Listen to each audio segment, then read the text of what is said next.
Welcome back. How are you? How have you been? Are you reading well? Are you engrossed in madness, mayhem, murder, and mystery? Or are you looking for a little something different, maybe, to read? You may have a set of authors who you always read, and sometimes comes a time when a change is a good thing. And this is what has happened to me recently. Because I can't say that I probably would have picked this book up myself, probably because I work too closely with the characters in the book. But I do love that notion that we should always remain open to what might be out there, because and what might be done with those books that are out there that we will talk about. But anyway, before going any further, thank you so much for being with us for this session. And it gives me huge pleasure to welcome Sue Wallman into the consultation room. Sue, how are you? I'm very well, and I'm delighted to be here, so thank you. An absolute pleasure. And again, I've just said, it's wonderful to get to know, well, I'm going to get to know you a little bit better in our session, but to get to know the work of an author who, up until this moment, was unknown to me. And I do love that about crime and mystery and thriller. Around every corner, there might be just the book that you as a reader was needing to maybe start your reading mojo going again. I know people sometimes say, oh, and I would highly recommend Sue's latest, if that is the case for you. And if you just enjoy a brilliant puzzle, then Sue Wallman is the author for you. I'm going to delve a little bit more into your puzzle making ability, if I may, a little bit later on.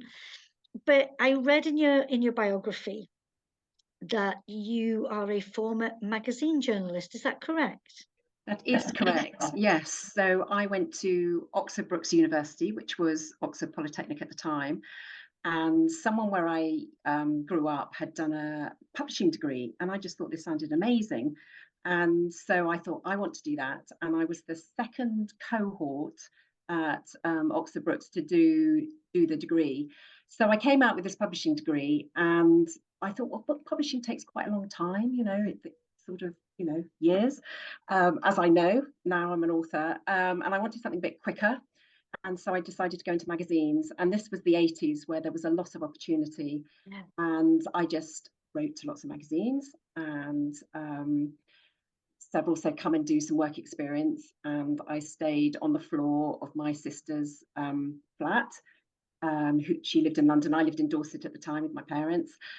And it was wonderful. I mean, I sort of recognize that privilege now, that I had a sister, who was nursing in London, and I could stay on her floor. And that's sort of how I got into magazine publishing. I looked at the notice board, and there was a job going for a sub-editor. And so I sort of wriggled in that way, because I always knew I wanted to work with words, in whatever capacity. It really warms me that when somebody talks about an aspect of their life that clearly was a real passion, the way you talk about, the going to university, to being one of the first people to do this kind of degree, and then to be able to work in that industry. Is there, having moved on from that, but is there anything about that aspect of working with words, as you put it, is there anything about that industry or that style of publication that you miss? There was a lot of camaraderie, because it was so quick. I worked on a weekly, and the turnover was very fast. I guess having access to really interesting people to interview. I spoke to a lot of soap stars that I admired, and I really enjoyed talking to ordinary people who'd done extraordinary things. Yeah. Because they spoke in such an eloquent way. Because they weren't sort of picking their words so carefully like the celebrities did. They sort of had rehearsed what they wanted to say a lot of the time, whereas ordinary people just speak from the heart, really. Yes. Yeah. And so hearing that dialogue has really helped me writing young adult fiction, because I I just sort of, when I'm hearing people talk, um, with anecdotes, I'm always in my head picking out lines that just kind of zing. Um, so so yes, there's quite a lot I miss, but there's also quite a lot I don't miss. Sometimes I would think, oh my God, we're getting so het up over something that is actually just, a diet, or sometimes things were got out of perspective, Mm. pretty quickly.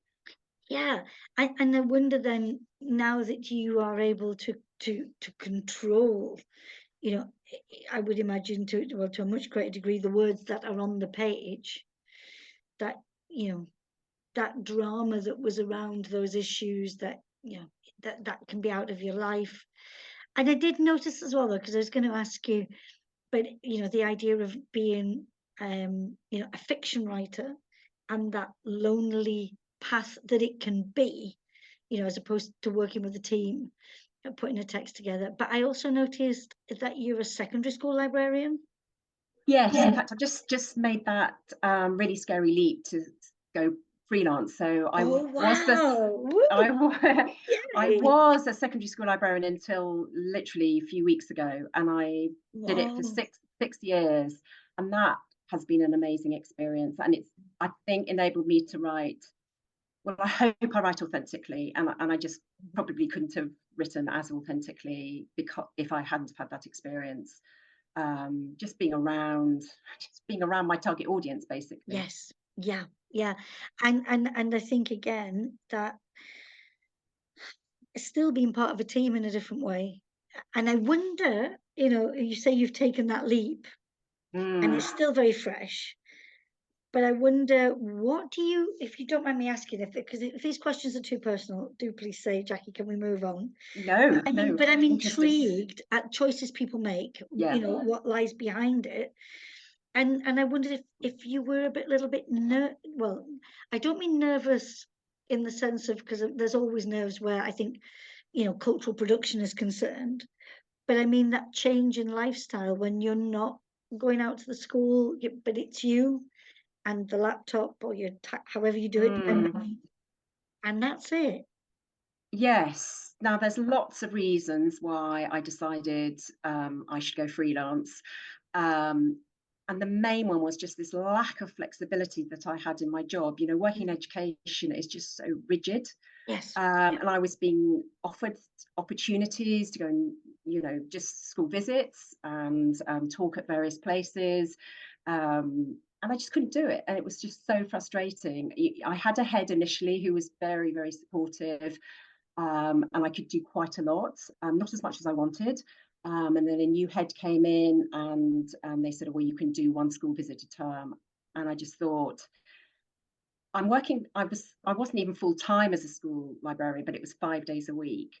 And I just felt it was killing my career. It was killing Yes. the one thing. I mean, there's lots of wonderful things in my life, but the, I am about the writing, and I loved being a school librarian, but that was mainly because of the kids, being around those kids, not necessarily the policy of, reading for pleasure and all those sorts of things. And in the end, I just felt, no, I need something more flexible. I need to be able to, even if it's not a school visit, just be able to, I don't know, go to a museum in the middle of the day, or just, something that I need for research, Yes. or, Yeah. um, you know, even the nice things like going to lunch with an editor proved really tricky. I'd have to meet my poor editor in the evening. And so all in all, I just thought, bite the bullet, see how it goes. And as a friend said to me, you can always pick up another low paid job that's more flexible. I wasn't being paid a fortune. Exactly. And, there are sort of jobs that would probably fit in better. But having said all that, I am really grateful for those 6 years I spent in school, um, because, yeah, I just learned so much. Yeah. Um, I do really, though, like the notion of you having more freedom to go out and meet your readers mm, and potential readers, because I think, it's, thinking back, and I know times change, but I still think, that idea of, there's an author coming in to talk to us. That's just, and that, oh yeah, God, I read a book. She's amazing. And the inspiration that you can be, whether it's or just the pleasure that you've brought into somebody's life, or a storyline that has touched someone, as I can well imagine the book we're going to talk about, that you write very relevantly, I think. Oh, that's nice to hear. And I think that when I go into schools, because going into schools is a big part of life as a young adult author, as a Mm, children's author, we part of our income comes from that. And yes, as you say, we're going out and meeting our readership. And I meet a lot of students who don't read. I'm very happy to tell you they don't read, yeah.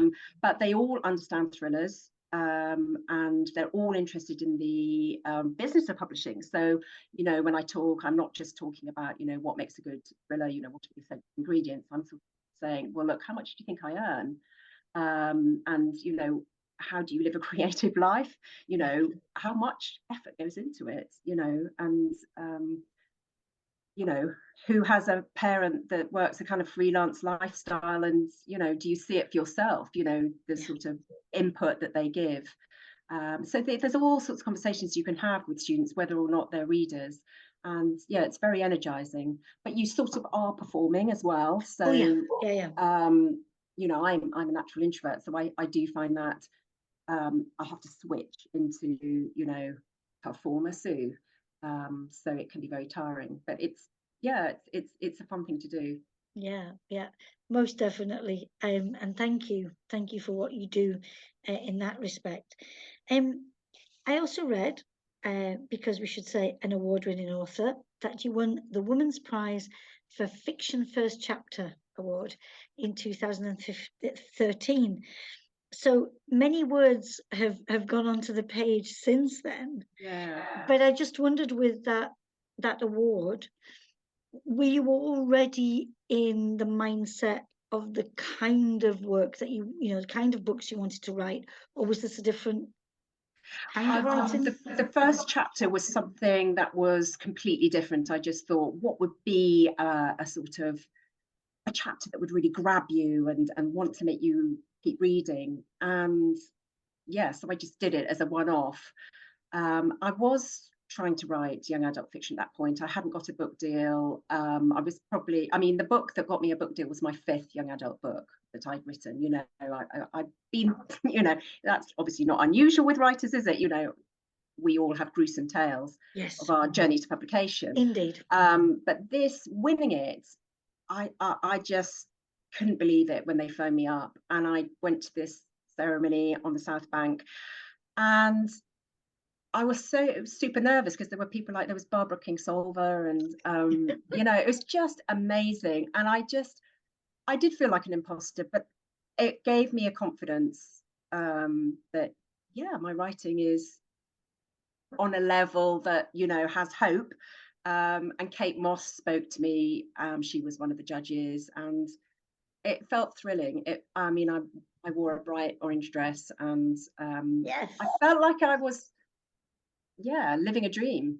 And at the time I thought, well, this might propel me, and it didn't immediately. But when I was going around publishers with when I say my first book, my debut book, it wasn't my first book, they did talk about that. So I felt, although it had taken I got my deal in 2015, so it was 2 years later, it helped. Yeah, it Yeah, definitely helped. Yeah. definitely. Yeah, yeah.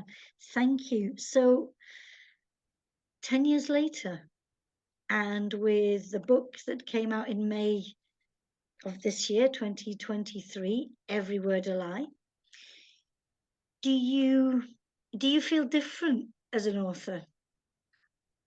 Yes and no. I still Okay. find it really hard to write a book. And so I'll probably talk about how I wrote that book, and it will sound really simple, but I am currently grappling with writing another book and thinking, oh my God, this process never gets any easier. And it depends who I'm with. There are moments of massive imposter syndrome times. But yeah, I sort of feel I understand the young adult thriller. Um, Does that answer the question? I'm not sure. Do I feel like an author? Yeah. Most days I do. Because this is so good, because again, the lovely people who come on and talk about their process and what's happened so many times, people talk about, oh, I'm still not, and it's lovely to hear someone say, yeah, there are moments, there are always moments, but I feel I've moved on, Mm. and that my craft is something that I can talk about. It has substance and it has recognition. And I wonder, though, here's a tricky question, might be not. Do you, and because it might be different, but do you get as much pleasure now writing as when you began to write?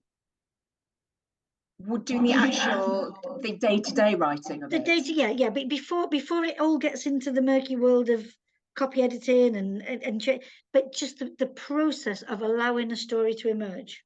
I'm not as scared of it anymore. Okay.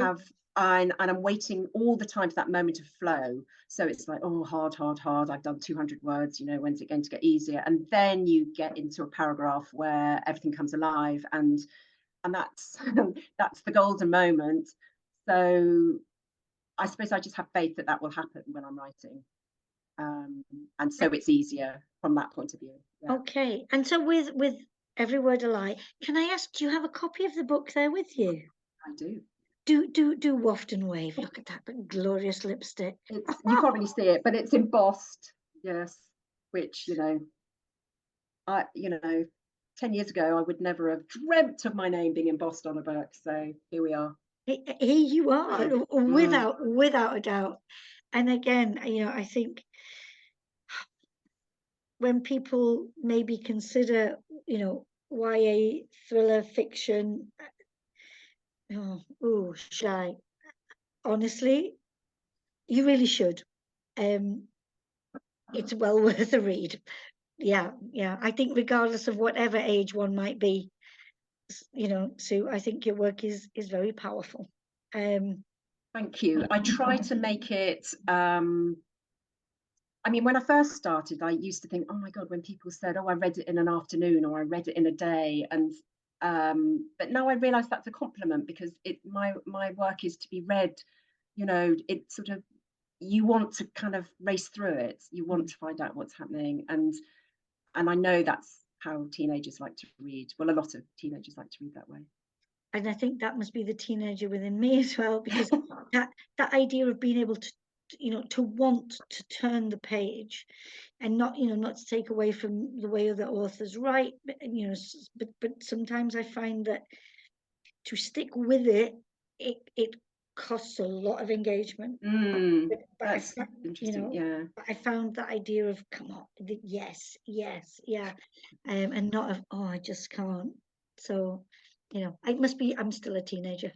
Of that. Well, I think we all are at heart, really, aren't we? I mean, we can all, well, if we try hard enough. I mean, for me, it's really easy to go back to how I felt as a teenager. And I think that's why I love writing young adult fiction. I mean, those emotions that I felt as a teenager are what I use to write the books, because everything else has changed. I mean, obviously, there were no phones, were there, when we were No, teenagers? no.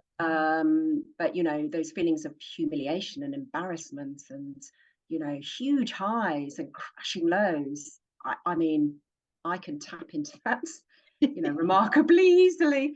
And You've answered one of my later questions, so that's good. But I've just realised, couple of your other titles, Such a Good Liar and Lying About Last Summer. Are you obsessed with the truth, or rather the opposite side of the truth? well, I think all my books can be said to be about secrets, murder, and lies. And it's that, for me, the human behavior behind it. Why are people doing it? So thinking around the motivations of why people might do certain things.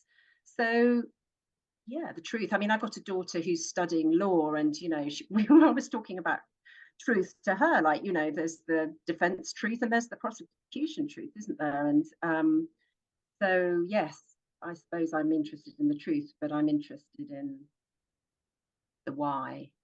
really. Yeah. Mm. So we'll set up the premise. The publicity for the book says it's all about a nail-biting story, which is of a catfishing prank that gets out of control. Now, for any of us who might not be familiar with that terminology, what is catfishing?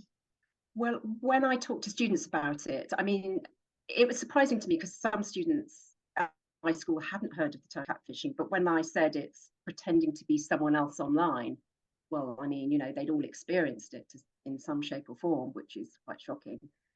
So yes, that's the simple explanation. I mean, whether you're doing it for fraud or another reason is something else. But it is that sort of pretense online. And again, so the story that you've given us, of course, it doesn't start off as anything more than a prank between teenagers just trying to have a bit of fun. But sadly, because I love the way you said, the ingredients for your stories, and of course, one of them is murder, and one of the characters sadly ends up dead. Um, could we take a moment to think about the characters that you offer us Mm, in this book? Amy Amy functions as the narrator, yeah. correct. So tell us about Amy. Well, it is interesting when I think about my main characters because, with crime books, does plot come first? Does character come first? I think if I if we're honest, usually it's plot. And then I have a character that has to fit that plot. But that's not to say that I don't work so hard on my characters to make them 3D and authentic. And so Amy, um, to sum her up, and I'm going to use something that Alice Oseman said once, and she said with her character, she wrote the Heartstopper series. She has two strengths and one flaw for her characters. So I usually start off with, that. So Amy, I would say, is determined. Often in crime books, your main character is determined. So determined, and maybe I would say she was fun. I mean, she's part of a popular group, maybe not the most popular group in school, but it's important for this plot that she is in the popular group, a popular group. And then her flaw would be that she's jealous. She's jealous of a new girl, Jada, that's infiltrated. Well, maybe not infiltrated. She's been invited into their friendship group. And Amy has a best friend, Stan. And they're sort of growing apart slightly, or there's something going on between them, and she can't work it out. So she's relatively self-confident, but her world is slightly getting ragged around the edges, I would say, is how I think of Amy.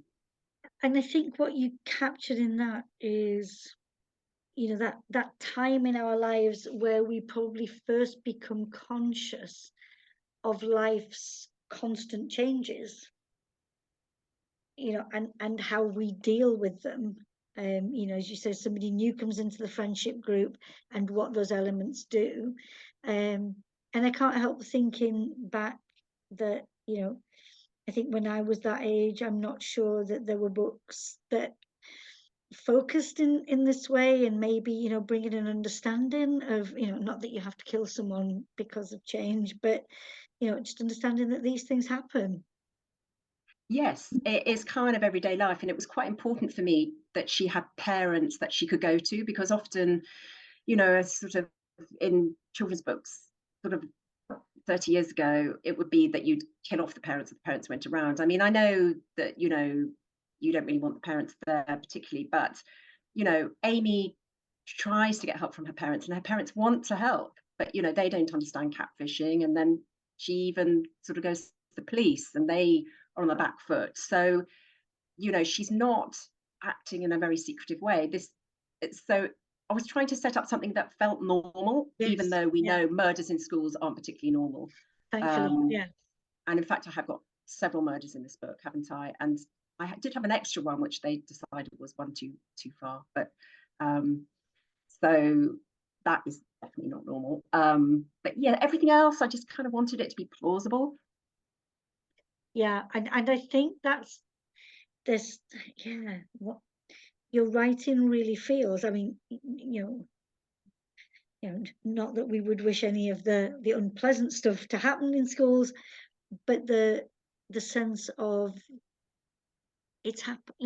these people's lives are happening now, and it's that it feels real. Yeah, Well, I try so hard to make it authentic, down to the dialogue and I mean, for me, it's quite easy to write that school stuff because, or I wrote this book, I was sort of in the school yeah, at the time, I was living it.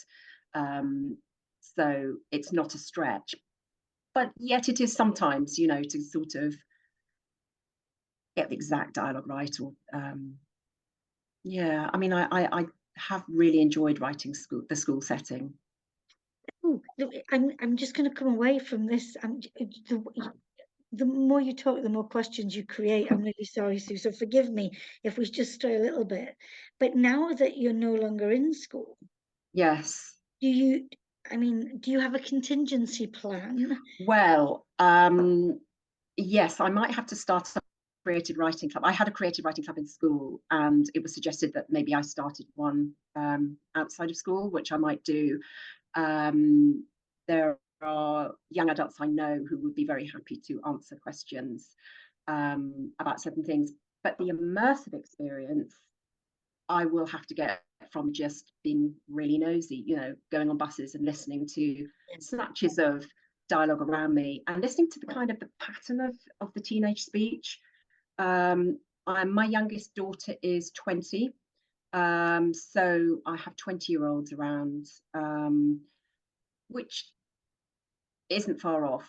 Yeah, Um, but it's so interesting the way teenagers speak, because they speak very differently to themselves than they would to a member of staff or to another adult. There is a definite switch in language. So to hear that language that they're speaking between themselves, yeah, I will have to work harder to hear that. yeah. Let's go back to the book. We must go Yeah. back to the book. And so it sets off, this prank sets off in trying, to make one of the other characters, Holly, believe that she's receiving messages from her crush. And I like the fact, he's billed in the publicity as a local minor celebrity. Yeah. Yeah, and a keen tennis player. And it made me think, because I always go off on these tangents. Sue, are you a tennis player? No, I'm not. No. Because this is my seventh book, I mean, I have to try and get different things in each book. Otherwise, I'd be writing the same book over and over. So, no. But I suppose in my community, there are various people who are really good at certain sports, and they do have a sort of celebrity status amongst the young people. But I didn't really have to research that much tennis, because I could imagine him, with a couple of tennis rackets slung over his shoulder, a sort of arrogant air about him. A lot of these sports, and I picked tennis because you've got to have quite a bit of money to be good at Yes. tennis. Yeah. So that there was thought behind the tennis. But there was no match I had to describe. Although I did have tennis in my last book, and yeah, I had to think about that a bit. So yes, these bits research. So I always write until I get stuck, and then I do the research. Mm. So, for example, in this book, Every Word a Lie, when it got to the stuff I needed to speak to a police officer about, then I had to kind of write a little note to myself saying, need help here. And then I spoke to my friendly police officer. And it's good to know, again, there's sadly, we get all the negative stories about the police force, and it's great to know, I always hear from the writing community that there are people there to support and help, and that is great. I like, again, that fusion between the fact and fiction. I'm so happy to help. What they can't do is have their name at the back of the book. Yes, yeah, So they you know, it's done anonymously, and I completely get that because they're worried about giving wrong information. And a lot of what I say is it's got to be plausible. So, you know, I want it as accurate as possible, but it doesn't really matter as long as the reader thinks that, you know, this could have happened. But yeah, with catfishing, it was fascinating to hear the police view because really, I mean, wouldn't want to tell to young people this particularly, but they haven't really got a handle on it. You know, it's really hard for them with disappearing messages and things, and new social media apps popping up all over the place. You know, and the police being the age they are. You know, the youngest ones would be in their 20s. You know, they don't really know what teenagers, you know, how they're using it, particularly until there's a problem. yeah, yeah.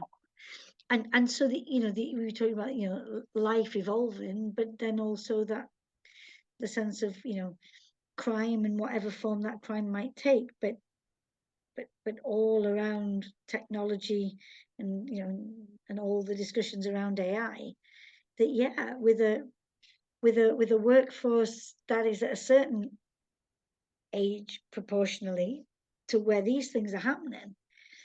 Yeah, how do we see those changes working out? Well, it's fine. We're not here to deal with society. We're here to deal about that your writing. And I wanted to come back to the notion of the way you construct the puzzle, because you said, you write until you get stuck. But I wondered about whether you know the puzzle around which you're going to form the story, or does the story give you the puzzle? Okay, so when I said I write until I get stuck, that was from a research point of view. Yeah, yeah. So I would never set off on a book unless I knew the ending, Uh-huh. where it was Mhm. going to finish, and then I would have what my editor calls tentpole moments. Mm. So we're holding up the sort of canvas of the thing, and so I write from tentpole moment to tentpole moment, and so that does sound a bit vague, but then it's that journey to the temple where I find the connections that I think, oh, how very convenient, you know, this could happen. So it's, you know, the Protster Pantster thing. I'm a mixture of both, but also because I've had to write my books relatively quickly. Well, I write them, I've been writing one a year, which is relatively quick, I think. Then I don't really have time to waste.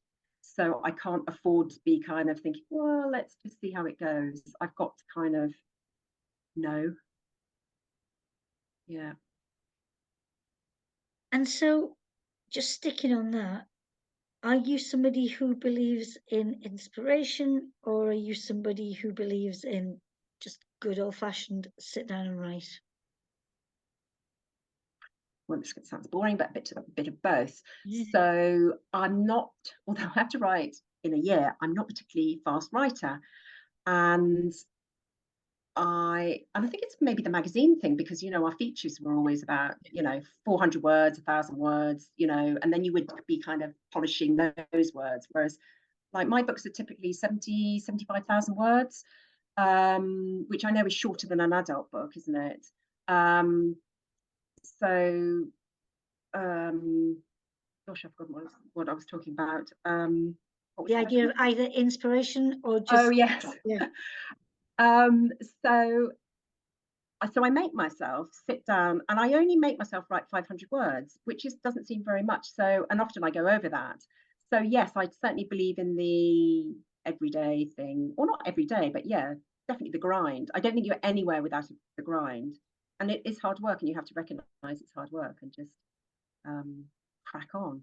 So, and then the inspiration will find you sitting at the desk, that yeah, quote. Yeah. yeah, yeah. No, I read something that someone else had said, and I'm going to borrow it because I thought it was beautiful. And as somebody without children, I'd not thought about this, but the idea that what you write is the kind of book, the kind of story that can be shared. That if I were to have son or daughter in their teens, we could have read this book together and have commented, you know, were we both of that persuasion to do that kind of thing. But again, it made me think about another aspect of this kind of writing, and how Yes, beautiful. that's really true. Occasionally, I do get people say, I read it first and then my teenager read it, or my teenager read it and said, "Oh, you've got to read it, Mum." And that is lovely. That is really lovely. Especially when there is a central sort of, I mean, catfishing isn't really the theme. I mean, it's the hook, really, isn't it, Yeah, around which the yeah. book's written. I liked what Um, you did there, by the way. Nice play on the words. hook. um, yeah. So yeah, I mean, I just think it is great to have a sort of wide variety of readers, and yeah, you don't want to educate people, do you? I mean, and I feel very strongly I don't want to educate people. As a school librarian, I just there's so many books that students have to read for this, for GCSE and A level, and I see so much of students wanting to read for escapism. And I was particularly touched as a librarian when I saw students come back to the same book over and over again, maybe before they had an exam or they were going through a stressful period. There was one girl that used to read Geek Girl the whole time. And then in my previous school, there was a boy that read the same Robert Muchamore book. And I just sort of thought, well, why are you doing this? And it's comfort, and escapism. And so I really feel that, I want my books to be read for pleasure, not because of an issue or something, because that's secondary. Yeah. Yeah, yeah. Um, with this kind of writing, what do you think it allows you to do that writing purely for adults wouldn't let you do? Well, I would say that it's not that much different. It's just the age of the protagonists, the main protagonists. They are young. My protagonists are 15, 16, 17. Do adults want to read about people that age? They might not. The setting is very teenage orientated. Um, but how much different is it? It's a shorter book. You could maybe say it's simpler, but I would probably challenge you. Mm. Um, I'm very alert for people who say, it's just a young adult book, very dismissive. I mean, there's the same people that are dismissive of genre fiction, aren't they? Um, so yes, my books are definitely targeted at a certain age, which is year 7 upwards. Um, and the sweet spot for a young adult author would be sort of older teenagers, the 20 somethings. And I think writers like Holly Jackson have got that because um, I think a lot of her readers are in their early 20s and so on. So yeah, I mean, how is it different from an adult book? I think for those reasons that I've said, and the fact that you are tapping into the teenage mindset, really. Would you ever write purely for the adult market? I think I'd love to, yes, and I've thought about it. Weirdly, I'm not sure I would write crime. Okay. I I got divorced a while ago, about 7 years ago, and just think there's something around maybe divorce and crime, but or just kind of really tapping into something that I've been through. Um, so yes, and I think as an author, it is exciting to think that you could write other things. But at the moment, I'm in this groove of young adult fiction because I know it, and I'm still getting pleasure from writing it. Yeah. I've got a couple more questions to ask if I may, if you've got time Of to stick course. with us. Thank you. And one of them is I'd like to ask authors this about the book in question. And it's, what aspect of it fills you with most joy? The book, or my Yes. writing in general, the book. Yeah, this book. Um, for me, I mean, I don't reread my books usually, but before I do an interview, I often just sort of flick through them, and it's dialogue. It's the way I can kind of imagine myself in this friendship group, Holly and Stan, Yeah. Holly, Aidan, Jada. I'm there. I'm in that common room on the sofa, you know, the eye rolling, you know, the Twix wrappers, you know, the sort of banter. And when I feel I've got that right and that I could be in the middle of it, that's just thrilling. It gives me a real buzz um, to have created something out of words. Yeah. Yeah, yeah. Thank you. My last question around the book, and I'll have one more if I can, is of the characters that we find in this book, Yes. because now you've moved on from this, and I presume that you're writing the next. Yes. Yeah, Yes. yeah. Is there anybody, is there any of them that have stayed with you in the sense of, some authors talk about, you talked about being present in the, in the common room. Is there anybody that's still hanging around that you have to go shush to because you're into something new? I always have to yeah, think about spoilers when I answer questions like this. But I think writing the character of Jada was interesting. I think she stepped up in a way that I liked in the book. Um, it's a good question though, because with my second book, See How They Lie, I'm haunted by a character from that book. Um, in kind of a good way, you know. I Yeah, hope that her life is panning out and she's happy, you know. yeah, And that because is a weird feeling, isn't it?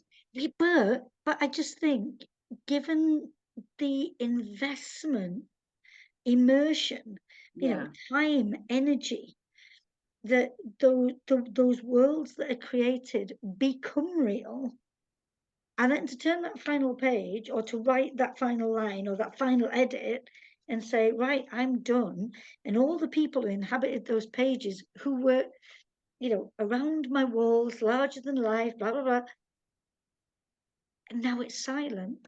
I can't believe that, because authors create characters for us readers that stay with us. So Yes. how much more when they have emerged from you as the author, might they still be kicking around somewhere? Yeah, that is so true. And my settings are always very claustrophobic. And they're often my plots happen over quite a short space of time. And they're definitely, you know, I mean, school is a very claustrophobic setting because Yeah, everybody has to be there. They have no choice. And they're, you know, forced together in certain lessons. And so often when I'm writing, I feel that claustrophobia. And yeah, and I'm definitely in there with the characters feeling it. And you're right. And when I finish, there's always that relief. Yeah, followed by massive emptiness. Gosh, yeah, you know, I want to sort of be, you know, hearing their voices again. yeah, yeah. So my last question, and I'm so grateful for the time we've had, Sue, is, are you the kind of author that when well, I mean, because of, when is a book finally finished? Because there's lots of moments where, but are you good, and do you treat yourself? No, not as no, I would like to be, I mean, I remember reading about Jacqueline Wilson buying herself a ring after every book, thinking, yeah, that sounds really nice. Um, but I think um yeah, why don't I? Why do you think I don't? I don't know. That's really interesting because I mean, again, I was thinking of, like, oh, I'm gonna have a weekend away, or or I'm gonna watch the film that I've been wanting to watch for ages, and I now, I deserve to be able to watch that film, Yes. and I'm gonna, or maybe then set up the trend of every time I finish a book, a film that I've not managed to watch, that's what I'll treat myself to.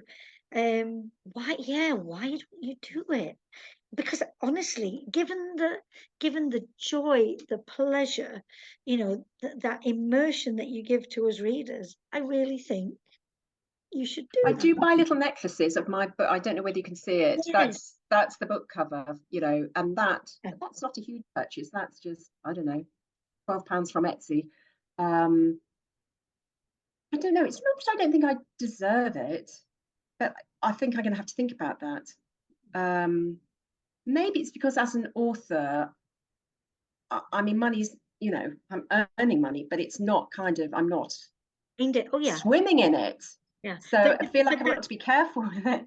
totally. But that's what I mean. Just or it might be there's been a cake sitting in that baker's shop, and I've withstood, but now you're going to be mine. I think maybe for me, it's like reading. There's certain books I don't want to read whilst I'm writing because I just don't want to be too influenced by them, Yeah, or yeah. maybe I need more engagement from my brain. Sometimes your brain's a bit frazzled, isn't it, when you're sort of really Oh in the yeah, thick of it. yeah, yeah. So, I have a pile of books that I think, wow, now I can dive in. Yeah, no, I need to think about that a bit more.